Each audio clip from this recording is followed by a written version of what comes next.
So, what if I told you that a single piece of paper could give you a massive edge in literally any negotiation? I'm not kidding. We're talking about a tool that comes straight from the playbook of a former top FBI hostage negotiator. Today, we are diving deep into the negotiation one sheet from Chris Voss's amazing book, Never Split the Difference. Think of this as your secret roadmap to mastering pretty much any deal you'll ever face.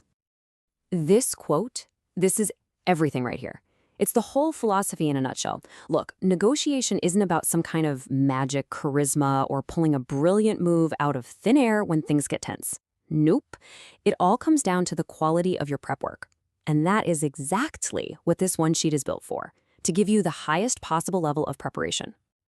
And hey, if you're sitting there wondering, is all this prep really worth it? Well, the numbers don't lie. We're talking a 7-to-1 return. For every single hour you put into this kind of focused preparation, you save yourself about 7 hours of grief on the back end. No more messy deals, no more misunderstandings. It is a huge return on your time.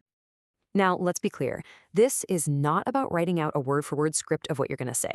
In fact, Voss basically calls that a fool's errand. And why is that? Because when you're changed to a script, you become rigid, you can't adapt, you're a sitting duck for someone who can think on their feet. This one sheet is all about preparing your tools, not memorizing your lines. All right, let's get into it. Section 1 of your one sheet is all about your goal.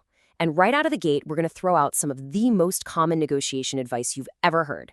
Yeah, I'm talking about BATNA. Forget about it. We're going to start by aiming high. So, just so we're all on the same page here, your BATNA is your best alternative to a negotiated agreement. It's your plan B. It's your walkaway option if the whole deal just completely falls apart.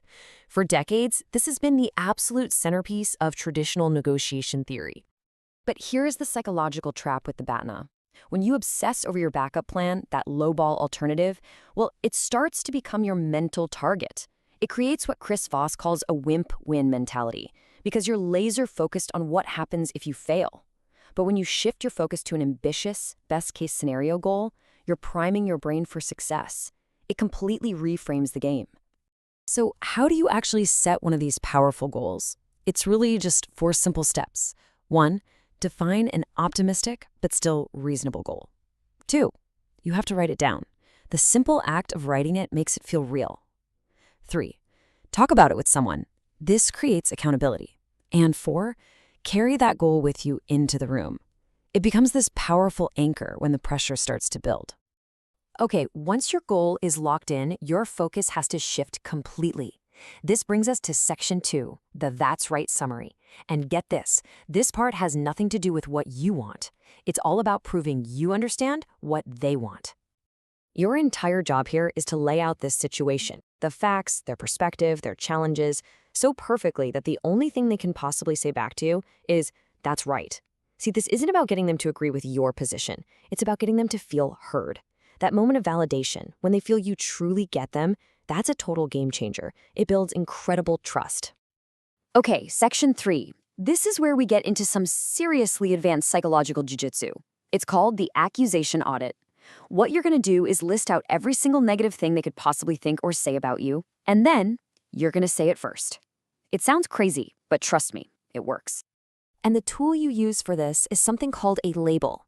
It takes their potential accusation and just turns it into a neutral observation. So before they can hit you with, you're too expensive, you get out ahead of it by saying something like, it seems like you're very concerned about the budget on this. You're calling out the negative, you're shining a light on it, and that disarms it instantly. Moving on to section 4, Calibrated Questions.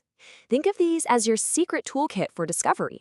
These are open-ended questions, almost always starting with what or how, and they're designed to get the other person to reveal what's really going on without making them feel like they're being interrogated. This slide is basically your cheat sheet. And notice, none of these questions can be answered with a simple yes or no. A question like, how does this affect the rest of your team? Well, that forces them to pause, to think, and to actually explain their world to you. This is how you start to uncover those hidden deal killers and the true motivations behind everything.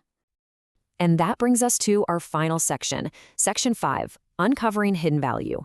This is where you really get to be creative. You're moving the negotiation beyond just the price tag by coming prepared with a list of non-monetary things that could sweeten the deal. This right here is the golden question to guide your brainstorming. Ask yourself, what does the other side have that is super low cost for them to give, but would be incredibly valuable to you? It could be a public testimonial, a key introduction, better payment terms, anything.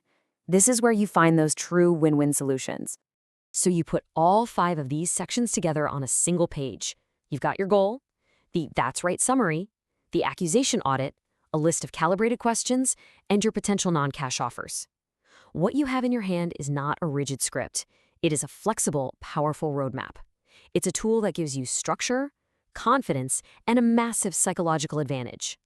That's the real power of the one sheet. It completely transforms your preparation from being some boring chore into a source of genuine confidence and control. So now that you have the blueprint, there's really only one question left. What's the first negotiation you're going to get ready for?